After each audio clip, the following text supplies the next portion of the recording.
மகளிர் நீதிமன்றத்துல இன்னைக்கு அண்ணா யூனிவர்சிட்டியில நடந்த பாலியல் துன்புறுத்தலுக்கு காரணமாக இருந்த ஞானசேகரன் அவர்களை குற்றவாளி அப்படின்னு சொல்லிட்டு இன்னைக்கு நீதிமன்றம் தீர்ப்பு வழங்கியிருக்கு. வரவேற்கக்கூடிய ஒரு தீர்ப்பு. ஏற்கனவே பொள்ளாச்சியில் பாலியல் வழக்கம் கிட்டத்தட்ட இப்பதான் ஒரு சமீபத்தில் ஒரு வாரம் 2 வாரத்துக்கு முன்னாடிதான் அதற்கும் அதுல பங்கெடுத்து, அதாவது அந்த குற்ற செயலை செய்தவர்கள் குற்றவாளிகள்னு தீர்ப்பு வழங்குச்சு. அது கிட்டத்தட்ட 6 வருஷம் ஆச்சு. அந்த கேஸை விசாரிச்சு நடத்துறதுக்கு 6 வருஷம் ஆச்சு. இந்த கேஸை கிட்டத்தட்ட 6 மாசத்திலேயே மொத்தமா முடிச்சுட்டாங்க. மொத்தம் 6 மாசம் முடியறதுக்குள்ளே கிட்டத்தட்ட 6 மாசம் ஆயிடுச்சுன்னு நீங்க சொல்லலாம்.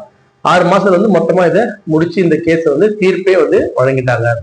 அதாவது தாமதமா கொடுக்கப்படும் தீர்ப்பு பொள்ளாச்சியில் பாலியல் வழக்குல இவ்வளவு விரைவா கொடுக்கப்பட்ட தீர்ப்பு அண்ணா யூனிவர்சிட்டி பாலியல் துன்புறுத்தல்ல.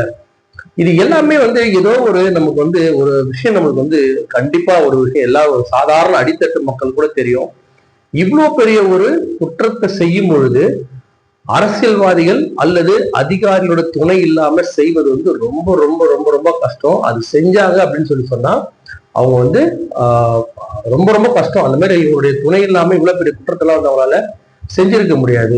இப்ப பொள்ளாச்சி பாலியல் வழக்குலயாவது நம்மளுக்கு கிட்டத்தட்ட 6 வருஷம் நடத்துனாங்க. அப்படி போச்சு கேஸ். அதுல ஒரு 9 பேர் 10 பேரை கைது பண்ணி இந்த மாதிரி ஒரு கூட்டா பண்ணாங்க அப்படின்ற மாதிரி சில ஒரு நம்மளால சொல்ல முடியாத பல துன்புறுத்தலுக்கு ஆளான அந்த பெண்களுக்கு ஒரு நீதி கிடைச்சது.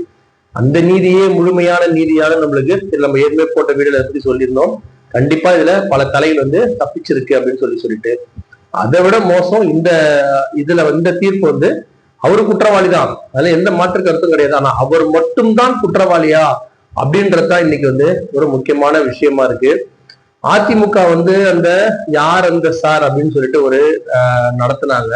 அவர் பெரிய இதுவாவே நடத்துறாங்க. பட் விசாரணையில இதுலயுமே யார் அந்த சார்னு இல்லை, யார் ரெண்டாவது பர்சனே இல்லாம ஒரே பர்சனே எப்படி இதை பண்ணிருக்க முடியும் அப்படின்றது நமக்கு ஆச்சரியத்தை ஏற்படுது. பல குற்றவாளிகள் இதை தப்பிச்சிருக்கலாம் அப்படின்னு தான் என்னை போன்ற ஒரு சாதாரணமான ஒரு மனுஷனுக்கு தோன்றது. என்னை போல ஒரு பாமர மக்கள் வச்சுங்களேன், நாங்க பார்க்கும்போது இது எப்படி ஒரு ஆள் இப்போ ஒரு உதாரணத்துக்கு அண்ணா யூனிவர்சிட்டி இருக்கு.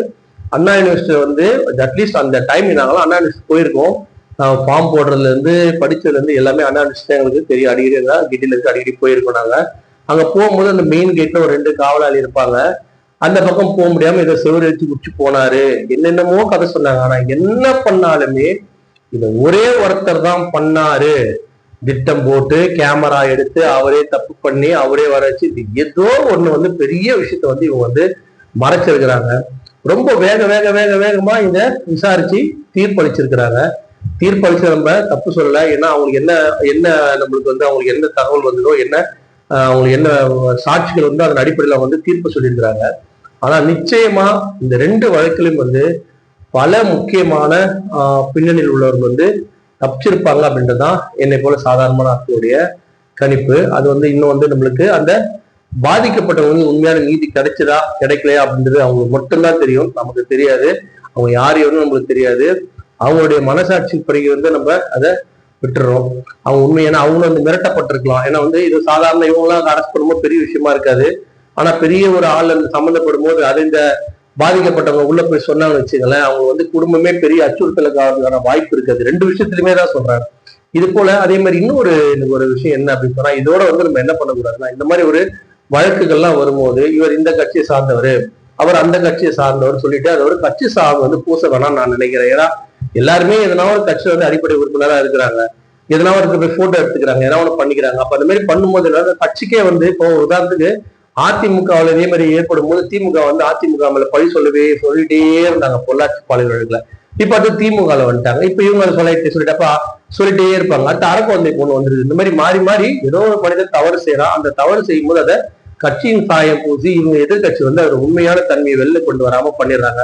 சோ இதுக்கப்புறம் முடிஞ்ச அளவுக்கு அந்த ஒரு மனுஷன் தப்பு பண்ணானா அவன் எந்த கட்சியை சார்ந்தவன்னு பாக்காதீங்க. இந்த மனுஷன் தப்பு பண்ணானா அவனை பாருங்க, அவனுக்கு என்ன சட்ட ரீதியா என்ன தண்டனை கொடுமோ தண்டனை கொடுங்க. தயவு செஞ்சு இது போனதோ இதே கடைசியா இருக்கட்டும். இதுக்கப்புறம் இந்த மாதிரியான ஒரு வழக்குகள்லாம் வராம இந்த மாதிரி துன்பங்கள் நடக்காம பாத்துக்கணும். இன்கேஸ் அந்த மாதிரி நடந்தால இனிமேலாவது இது சம்பந்தப்பட்ட உண்மையான அனைத்து குற்றவாளிகளும் தண்டிக்கப்படணும். இதுல குற்றவாளி தண்டிச்ச தப்பு இல்லை, ஆனா இவர் மட்டும்தான் தப்பு பண்ணார் அப்படின்றதுல எங்களை மாதிரி ஆட்களுக்கு உடன்பாடே இல்லை.